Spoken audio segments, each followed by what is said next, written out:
नमस्कार मित्रों। स्वास्थ्य की गड़बड़ी के कारण हम वीडियो जल्दी नहीं बना पा रहे हैं, लेकिन आज बेहद महत्वपूर्ण विषयों पर ये वीडियो बनाने जा रहे हैं।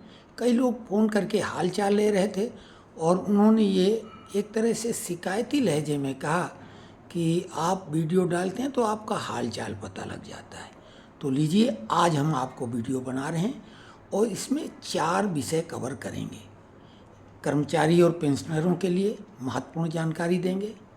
साथ में पश्चिम बंगाल में चुनाव प्रचार थम चुका है। परसों वहाँ पर पोलिंग होगी, 2 चरणों में मतदान होना है। उसके बारे में बताएंगे कि वहाँ कौन जीतेगा। और जैसा हम पहले बता चुके हैं कि जब हमने विश्लेषण करके बताया है तो काफ़ी हद तक सटीक हमारा विश्लेषण रहा है। उसके अलावा बिहार बेहद चर्चित होगा आगे, और प्रतिदिन बिहार खबरें बनाएगा। क्यों और कैसे वो जान लो।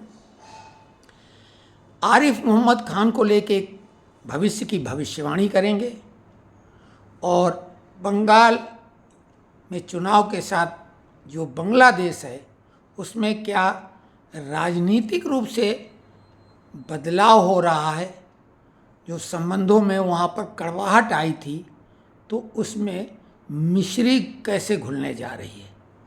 तो सबसे लास्ट में हम कर्मचारी और पेंशनरों के लिए बताएंगे, क्योंकि हमारे ज़्यादातर वही सब्सक्राइबर हैं। थोड़ा धैर्य रखें, लेकिन धैर्य का फल मीठा मिलेगा। बेहद महत्वपूर्ण खबर बताएंगे। बंगाल में परसों मतदान है, चुनाव प्रचार थम चुका है। हमने पहले 3 वीडियो में कहा था कि भाजपा का जीतना किसी भी तरह से मुमकिन नहीं है, लेकिन ज्ञानेश कुमार ने जो अपनी प्रशासनिक दक्षता आउटस्टैंडिंग ढंग से करके दिखाई, उससे भाजपा के लिए राह बेहद आसान हो गई है। और अब ये बिल्कुल तय है कि ममता की विदाई निश्चित है।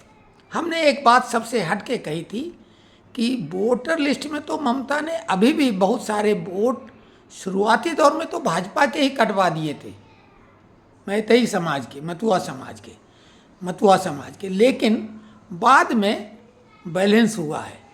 लेकिन महत्वपूर्ण यह है कि ममता के गुंडे अब 2 हिस्सों में होंगे, और पुलिस भी जो सेंट्रल की फोर्स है वो भी 2 हिस्से में होगी।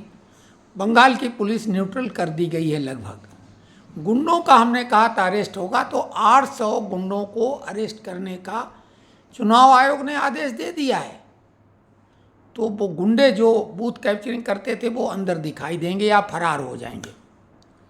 महत्वपूर्ण बात बिहार की कही थी। बिहार में सम्राट चौधरी बहुत तेज़ी से उन्होंने ये उपलब्धि हासिल कर ली है। उनके बारे में जान लो। उनके पिता शकुनी चौधरी भी बड़े नेता रहे हैं, आरजेडी के मंत्री रहे हैं।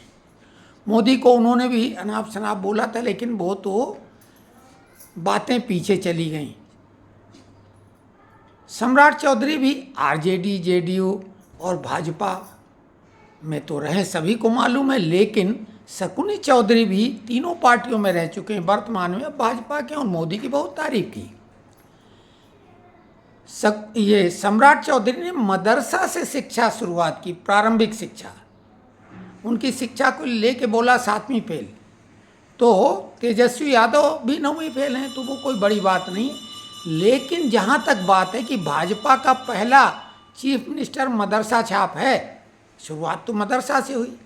लेकिन आपको उनकी डिग्री के बारे में बता दें कि कामराज यूनिवर्सिटी तमिलनाडु ने उन्हें डॉक्टर ऑफ लिटरेचर की मानद उपाधि दी है। वो अपने आप में डॉक्टर सम्राट चौधरी लिख सकते हैं। और आपको मालूम है कि जो डॉक्टर लिखते हैं वो पीएचडी वाले होते हैं। ये डॉक्टर ऑफ लिटरेचर पीएचडी से भी बड़ी डिग्री है। इसके बाद में कोई बड़ी डिग्री बच नहीं जाती है, सबसे बड़ी डिग्री है। तो सम्राट चौधरी डॉक्टर ऑफ लिटरेचर की मानद उपाधि से सम्मानित किए जा चुके हैं। एक भारी बदलाव बांग्लादेश में हुआ है। तारिक रहमान प्रधानमंत्री बने, उसके बाद संबंधों में काफ़ी हद तक सुधार हुआ है।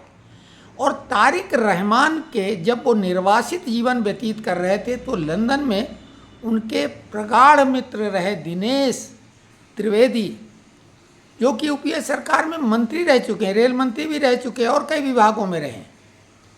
तो वो दिनेश त्रिवेदी भाजपा में आ गए थे।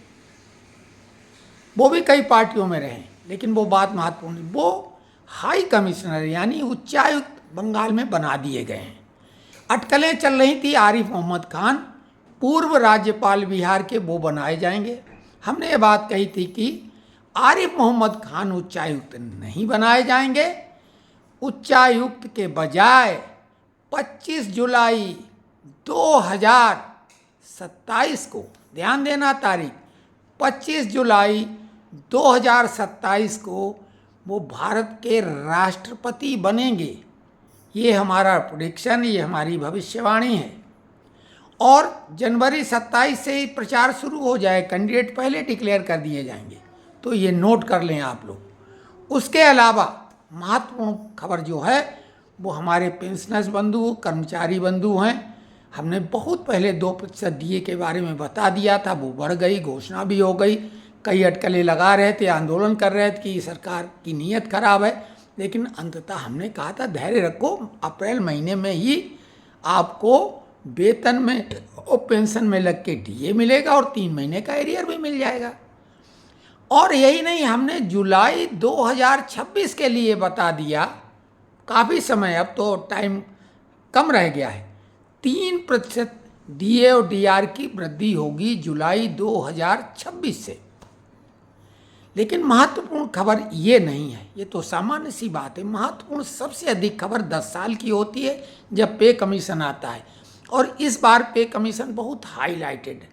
रंजना कुमार देसाई चेयरपर्सन हैं, अनुभवी हैं, और उनके साथ अब विधिवत हमारे श्रमिक नेता, श्रमिक संगठन और जो भी उनसे विचार विमर्श करना चाहते हैं, अपनी राय देना चाहते हैं लिखित रूप से, तो पोर्टल है पे कमीशन का, उसमें जाएं और उसमें अपनी राय दे सकते हैं। दिल्ली में विधिवत बैठक होगी और 26, 28 और 30 तारीख को 3 दिन तक, उसके बाद अगले महीने 4 और 5 मई को पुणे में बैठक होगी, जिसमें श्रमिक नेता आमने सामने बात कर पाएंगे, लेकिन ऑनलाइन भी सुझाव दिए जा सकते हैं।